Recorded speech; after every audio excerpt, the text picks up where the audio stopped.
Alaska is the largest state in America, replete with an abundance of natural resources. Annually, this state alone generates over $50 billion for the United States. However, a century and a half ago, this vast territory was under Russian control. It could be said that at that time, the Russian Empire had reached the doorstep of America. Yet, you might be astonished to learn that Russia, which today earns billions of dollars from Alaska, sold it to the United States for a mere $7 million. The land was valued at just 2 cents per acre. Had Alaska remained with Russia today, the geopolitical dynamics of the world would have been significantly altered. It would have been considerably easier for Russia to exert pressure on America and Canada. For this reason, the sale of Alaska is considered one of the greatest blunders in Russian history. But why did a sagacious entity like Russia make such a mistake? Why did they decide to sell Alaska? Even after the acquisition of Alaska, the global populace was found mocking them. Indeed, numerous news channels published imagery depicting that America had expended $7 million for a mere fragment of ice. The reason being, in the year 1867, when America procured Alaska, they could not have anticipated the substantial profitability that Alaska would present to them. Thus, the question arises, why did America invest such a significant sum in Alaska, a territory enshrouded in ice? One must comprehend how Russia discovered Alaska prior to any assumptions. Given that 2 centuries ago, satellite technology was non-existent, it begs the question of how Russia managed to locate Alaska, situated at a remote corner of the Earth. During the 18th century, Russia was under the reign of Peter the Great, one of the most illustrious monarchs in Russian history. In that era, Peter was inquisitive about what lay to the east of Russia. A glance at the map reveals Russia's vast expanse, a colossal nation that had secured a significant territory for an extended period. However, they were unaware of what existed beyond the sea. Meanwhile, other European nations were embarking on expeditions across the globe, claiming territories for themselves. Despite Russia's immense size, its economy was not robust. The search for all had not yet commenced. Additionally, due to the extreme cold, the eastern part of Russia was scarcely populated, a situation that persists to this day. Hence, if they discovered a new region, they could harness its resources for their benefit. In this context, around the year 1741, Peter the Great entrusted a Danish naval officer, Vitus Bering, with the responsibility of an expedition. Vitus Bering set out eastward from Russia with his crew to ascertain what further territories lay beyond. Upon reaching the eastern coast of Russia, Bering could not proceed further due to the severe cold and dense fog, resulting in the expedition being canceled at that time. However, within the same year, he initiated a second expedition. This time, crossing the sea, Bering and his team reached Alaska. Upon arrival, they did not find an abundance of resources, but they did encounter a significant number of sea otters. The sea otter was a pivotal reason for the occupation of Alaska. Garments made from the pelts of sea otters were highly popular among Russians. The Russians had overhunted the sea otter to the point of extinction on the Russian mainland, making the presence of sea otters in Alaska a substantial economic opportunity. Initially, the Russians began to trade in sea otter pelts. However, the extreme cold of Alaska posed a problem. The region was so frigid that it never sustained a population greater than to 300. During the cold season, a layer of ice would form over the sea, preventing commercial ships from reaching Alaska. An indigenous group, known as the Aleut tribe, resided in Alaska. The Russians inflicted numerous atrocities upon them. For many years, they endured the bitter cold, and various diseases spread among them through contact with the Russians, leading to a gradual decline in their population. Furthermore, the Russians were known to oppress them. At one point, the tribe waged a war against the Russians, known as the Battle of Sitka in 1824. However, this tribe lacked sophisticated weaponry, unlike the Russians who were equipped with large rifles and cannons. Consequently, the Aleut tribe was defeated in this conflict.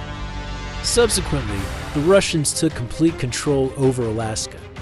Yet, the dreams they harbored for Alaska were not realized, as the climate was far from favorable. The blizzards and intense cold made it exceedingly risky for anyone to reside there for extended periods.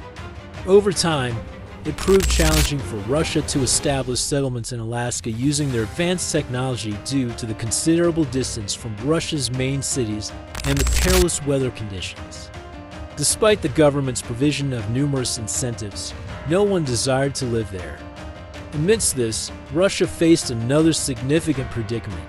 In the mid-19th century, Russia sought to bring Bulgaria, Romania, Moldova, and Crimea under its control. However, the territories Russia had occupied were predominantly part of the Ottoman Empire, inhabited mostly by Muslims, while Russia represented a Christian population. This led to the outbreak of the Crimean War. Although there are numerous underlying reasons for this conflict, I shall delve into a discussion about this war in the subsequent video. The fate of Alaska was completely altered alongside this war. Russia suffered substantial losses in the Crimean War, incurring heavy financial costs and the loss of nearly 800,000 Russians. The nation's economy was on the brink of collapse. Russia was defeated badly by the Ottomans, Britain, and France in this war. To recover economically, they needed a significant amount of money. However, owning such a vast territory in Alaska, they were unable to generate any income from it. Interestingly, where the relationship between Russia and America is quite strained, there was no animosity between them around 1867. The common enemy for both countries was Britain. Thus, a friendship formed between America and Russia. Meanwhile, Russia had lost the Crimean War and a considerable number of its soldiers. On the other hand, the cost of overseeing a vast region like Alaska became a heavy burden for Russia. Standing at this juncture, Russia made a mistake by deciding to sell Alaska. Another reason for Russia's desire to sell Alaska was the fear of Britain. During the Crimean War, Britain was opposed to Russia. Since Alaska was quite distant from their main territory, there was always the possibility that Britain could attack and seize Alaska at any time. Losing Alaska to Britain after a defeat would have enraged the Russian populace. Therefore, it was deemed more prudent to sell Alaska. However, one might wonder why Russia did not sell Alaska to Canada, given that during this period, Britain controlled significant parts of Canada. As previously mentioned, both America and Russia shared a common adversary in Britain. Thus, selling Alaska to America was considered a wise decision.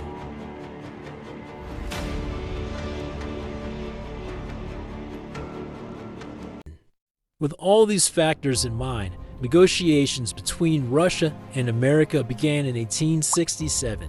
At that time, America was embroiled in the Civil War, which initially led them to disregard the proposal. However, after the end of the Civil War, the then Secretary of State, William Seward, agreed to Russia's proposal. Initially, the price of Alaska was set at $10 million, but after negotiations, on the morning of March 30, 1867, America agreed to purchase Alaska from Russia for just $7.2 million. And on October 18th, Russia formally transferred Alaska to America. In the initial stages, America was rather indifferent towards Alaska. After its purchase, governance in Alaska alternated between the military, Navy, or the Treasury Department, with periods of no governance at all. Following the acquisition from Russia, William Seward was often considered foolish for the purchase. Despite the neglect, in 1896, a significant event transformed Alaska's destiny. That year, America discovered its first and largest gold mine in Alaska, proving that Seward had not erred but had found a gold mine at the price of water. Moreover, During World War II, Alaska played a crucial geopolitical role, and on January 3, 1959, it was recognized as the 49th state of the United States. Subsequently, for many years, Alaska became one of America's top 5 oil-producing states. According to the U.S. Energy Information Administration's report, at the beginning of 2021, Alaska's crude oil reserves stood at approximately 2.5 billion barrels, ranking 4th in the United States. Around 1988, Alaska produced nearly 2 million barrels of oil per day. It might surprise you to learn that Alaska is the leading gold producer in the United States. Additionally, Alaska provides 50% of America's seafood supply. Consider this. All these natural resources were discovered after America purchased Alaska. Even if these resources had remained undiscovered, why did America buy Alaska at that time? At that time, Alaska was nothing more than a chunk of ice. There were political reasons behind this. The primary objective of purchasing Alaska was to establish dominance in the Pacific Ocean. After the purchase, Britain was the sole power in the Pacific, and by acquiring Alaska, the United States could establish its authority. Furthermore, Alaska's natural beauty makes it a highly favored destination for tourists worldwide. America wanted to capitalize on these opportunities in the future, and it also had its eye on Alaska's fishery resources. This region offered the potential to build commercial relations with Japan and China. Essentially, it was these possibilities that led America to agree to purchase the Alaskan territory from Russia.